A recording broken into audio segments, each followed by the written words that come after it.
Hey guys, More Style Baseball here. We're back with another episode of More Style Podcast. I hope you enjoy this episode. Now that's where the money is. Hey guys, I'm here at the ABCA convention. I thought, I actually got to meet him last night, and I thought it would be a cool thing to interview him and kind of pick his brain on what it takes to play at Division I level. Now he coaches at the Division I level too, so I think it's pretty cool to hear both sides of the game. So, Taber, I appreciate you for being on today, man. So, kind of walk us through a little bit, if you don't mind. I know you obviously you play high school, but what do you think it takes to really play at the Division I level? Well, I'm just gonna speak from my route and just my experience and basically what I went through and now what I'm seeing on the coaching side of it. And especially in this day and age, everyone is at the amateur youth level. Mm-hmm. They love to throw hard, hit the ball as far as they can. Exit velo, that's all great, whatever. Like, you want guys that have tools, but if you can do those things, like I've seen a lot of guys that can do all those things get their opportunity at the level they want to be at, which everyone, should shoot for the stars. We talk about it too. Like, every level of college baseball is a blessing and a gift, but everyone's goal is D1, and that's great. But you're going to get your shots and your opportunities when you have the tools and when you throw hard and hit the ball far and hard. But what's going to really separate you is what's one between the ears and can you play winning baseball. Right. So you might get a little bit more forgiveness or maybe a few more opportunities to figure it out at the D1 level if you're a guy that has the tools. But the longevity of things, for me, what I tried to focus on was, I had my routines. I lifted hard, especially being a smaller guy. I'm only like 5'8", 5'9". Mm-hmm. When I started my college career, I was only 140 pounds, so I had to start hitting the weight room hard. And some of that came with a late growth spurt, hit an extra 20 pounds or so, but just working hard and then trying to supplement that with playing winning baseball and just being a student of the game. And as cliche as that sounds, like it's that style of play has withstood the test of time. That's always the guys that are going to find themselves on the field getting playing times are the one that know how to play winning baseball in the big moments or in the small moments, doing the little things right. So right, no, definitely. Now, did you? I don't know if I missed this, but did you went the JUCO route first, or you went straight into four-year school? I went out of high school to. I played Division I at Gardner-Webb University. Mm-hmm. Long story short, got hurt. They had some coaching. Our coach retired, and the rest of the coaching staff went elsewhere. And since I had a medical red shirt, I just kind of wanted a fresh start since all the coaches that recruited me were leaving. And so then I went to play junior college at College of Central Florida with Marty Smith. Coach Marty is one of the greatest, I believe, and then went from there to UNC Wilmington, which is also where I coach now. So that's pretty cool. Yeah. What do you think? What's the biggest difference between JUCO and Division I baseball? Like, do you think there was a difference or not really? Well, I was fortunate and blessed to get to play junior college baseball in Florida, and there's great baseball around the country, but I say all the time, and this isn't a knock on D1 or anything, but a lot of the competition, a lot of the guys I played with on my team went and played at good Division I schools, and then people that we played against also had a lot of their guys go and play at good Division I schools, and a lot of the guys I played against in Florida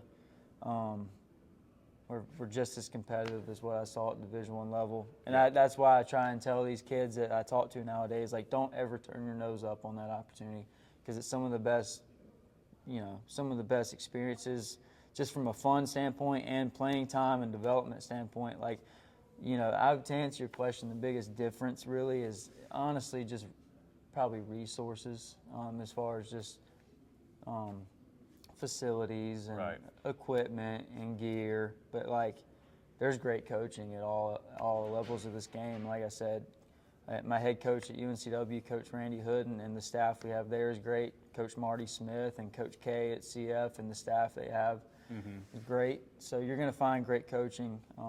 Another big thing that stood out to me about JUCO is the opportunity to have a fall season. You know, in D1, you're scrimmaging mainly your own teammates the majority of the fall, and then you have a couple games against outside opponents. Where in JUCO, you're playing 24, 25 games in the fall against outside opponents. You know, we scrimmaged Tampa, St. Leo, Rollins, Flagler, other JUCOs.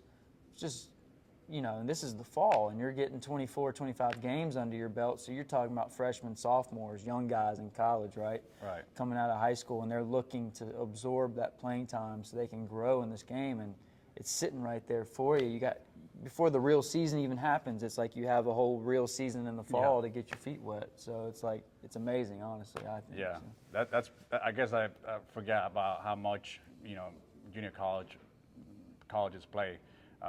So that's, it's pretty good point. Now, do you think you were a lot more prepared going from JUCO to back to Division I, or do you think you would have been the same if you would have started Division I right off the bat? I think, to answer your question honestly, I think that coming in to D1 out of high school, and it's the same for a lot of kids. I had a lot of learning to do. I was a hard worker in high school, but I didn't realize what kind of work it took to actually survive at the college level, and there was some growing and maturing I had to do. And I think that, you know, I got a little bit of that under my belt at Gardner Webb, but when I got my fresh start that I talked about at the beginning of our conversation, like, had a chance to really start fresh in a new program and really, like, kind of with everything I learned at Gardner Webb and with what it took, like, and everything that I knew that I was going to get out of junior college, I had a really good opportunity to really refine and mold my routines in JUCO to really help propel myself back up to the Division I level. Right. So to answer your question, I probably felt more prepared for the Division I level coming out of JUCO than I did out of high school. Even though I had a great high school baseball experience and stuff, it's really hard to be just fully prepared for what's coming for you at the college level. Right. Hey guys, if you would like to work with me remotely and learn what it takes to become an elite infielder, just send me an email right here below, or you can click the link in the description and book a call with me. Or you can also send me a DM, whatever you follow me, and I'll get you started on the right path.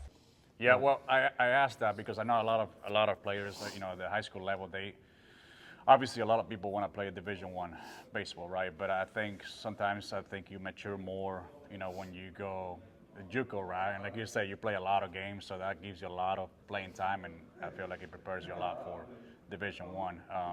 And so, do you think your size was an issue? Like, I know you talked about you said 5'8". Is that how tall you are? I'd say it was 5'9" on a good day. That's kind of how I am too. Yeah. I fight for them to list me as 5'9", so probably 5'8". Yeah. Well, the reason I asked that is because, do you think size matters, or it doesn't really matter, or just more your tools? Like to play at Division I level. I think passing the eye test is a big thing. I think obviously if you got some size, people are going to look your way more often. But like we talked about in the beginning, like, college coaches can see through it pretty quickly when they can tell you're just like a showcase guy. You really can't play winning baseball. So I think initially when you're getting attention from people, like, size matters. But then when you really start getting to the nitty gritty and who's going to help you win baseball games, I think as long as the smaller guys keep playing their tail off, keep playing, you know, with some piss and vinegar, I think eventually the cream's going to rise to the top. And so yeah, you're going to get probably some more chances and stuff if you have the size, you know.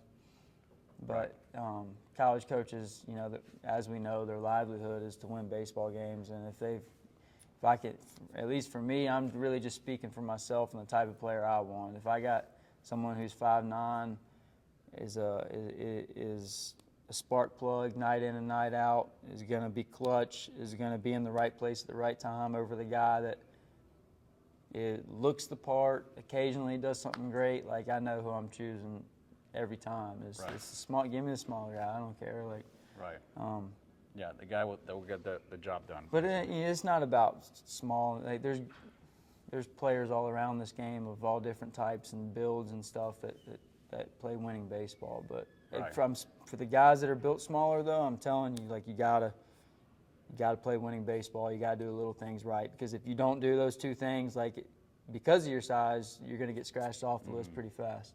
Yeah. So it's a pretty good point, because obviously, the bigger the guys are, the coaches will kind of draw them more that way. But now, what do you think you worked on? What do you think you worked the hardest? You worked on your defense more, or your offense, or you kind of did both the same? The way my training was kind of geared was I'd sit down. I don't mean to interrupt, but you played short, right? Played short. Okay. Yeah, played short. And for me, I like to be a well-rounded player. I believe, that you need good defenders up the middle. So you need good middle infielders, catcher, and then center fielders. And then obviously if you can have good fielders everywhere, great. But most of the action happens up the middle of the field. So you need athletes there. So for me, I knew that, as a shortstop, not that I felt like I could slack on my hitting, but I always took the utmost pride in my defense, because if I was playing great defense, if my bat was slumping a little bit, you're going to get more leeway if you're still holding it down out at shortstop. But the way my training was geared was it was usually 6 out of 7 days a week. I'd usually take Sundays off just to go to church and have a reset day, but it was literally Monday was defensive day, focus, high defensive day with. And how long did you work on your defense? Like, I know you're walking through the weekly routine, but like on Monday, I'm sorry, I don't mean to interrupt, but on Monday, like, how long did you take on your defense? Like, did you take an hour, 2 hours?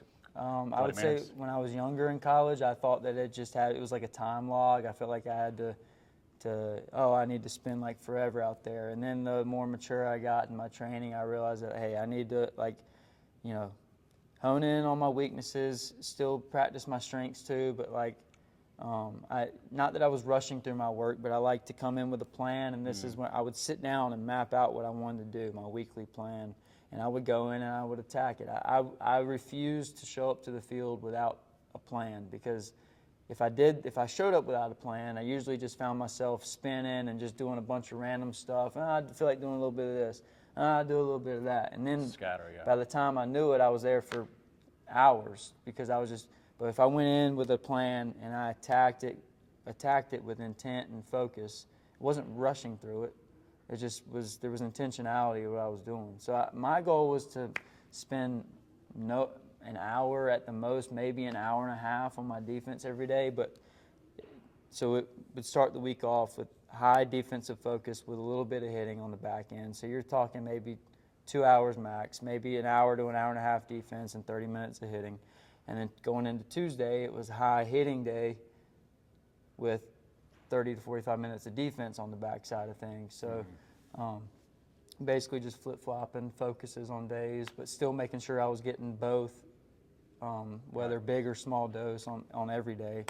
But like I said, the thing that shaped my training was when I was young in high school and in college, I would just show up with no plan and just kind of trying to do everything that I knew to do, everything that I could possibly do, and I'd spend forever out there because I just had no plan. But then when I finally sat down, it took no more than 25 to 30 minutes to sit down with a plan that attacked my strengths and weaknesses and keep it on my phone. And I'd show up, and it'd just be like my training just became so much more efficient and so much more clean, and felt like there was purpose behind what I was doing instead of just winging it, Right, just kind of scatter all over the place. That's pretty awesome. That's really key to me, because if you don't really have a plan, you're gonna be all over the place, kind of like what you're saying, wasting your time, and you don't really accomplish anything. I feel like just because you're out there on the field, forever, it doesn't mean that you're really accomplishing anything.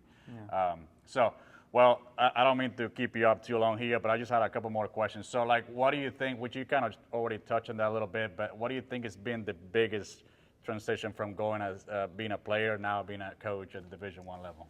Yeah, well, I'm very, coaching was my dream. I love baseball, and when I finished playing, it's a tough pill for everyone to swallow when they finish playing, but still wanted to be around the game at a high level, and I'm very blessed and fortunate to get to do that in my late 20s, especially at the school that I played at.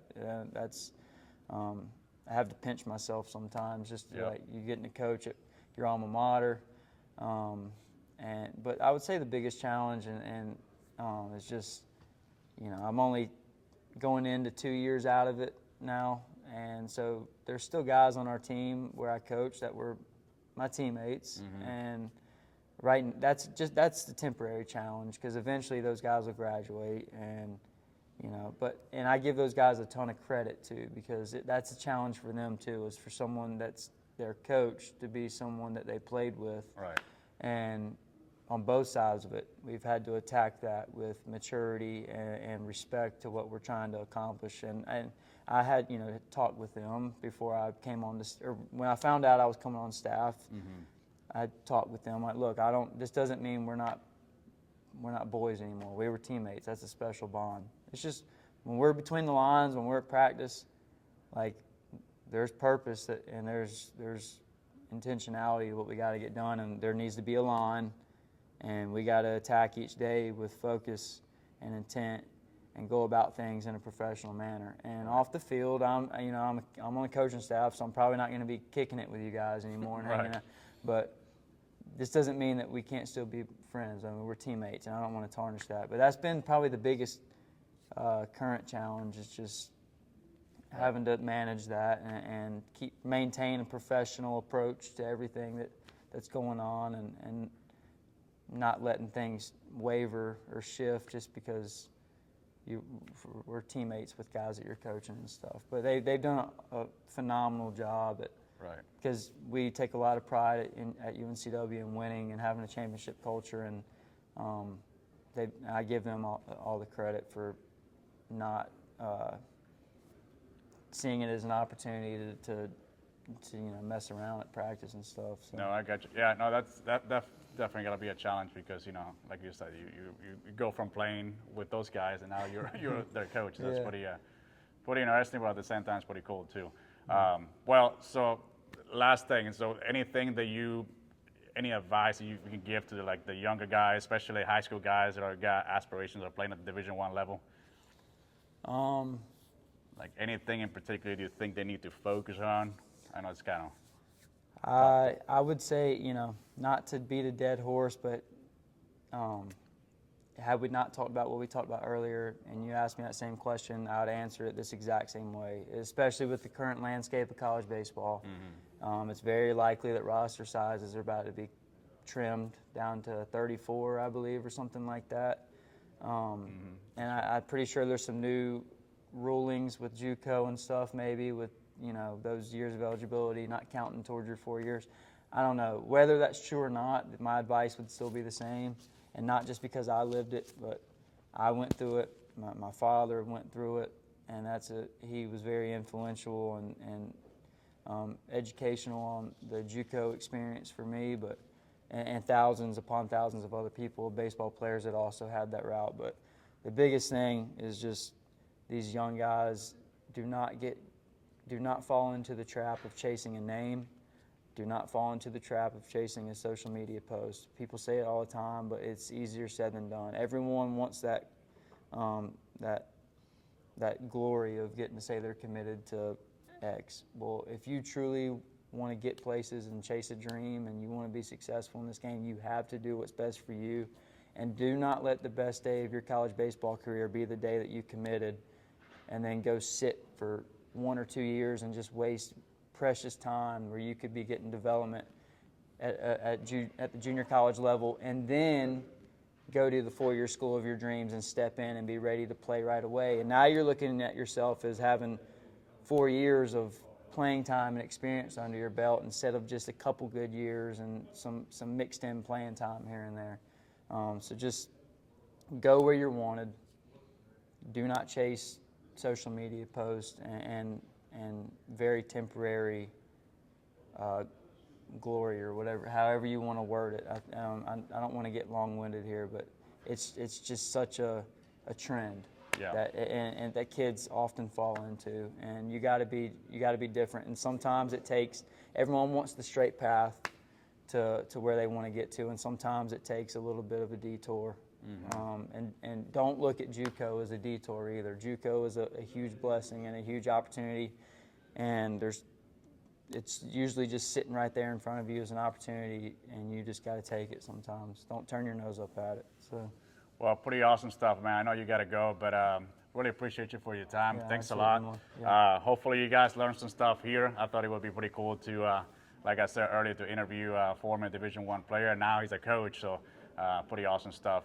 Can they follow you anywhere on social media, or you? Yeah, absolutely. Yeah. I'm pretty sure my Twitter or X is it's at Coach Taber M. I think if you just type in Taber Mongero, it'll pop up, and then Instagram is taber.mongero, and then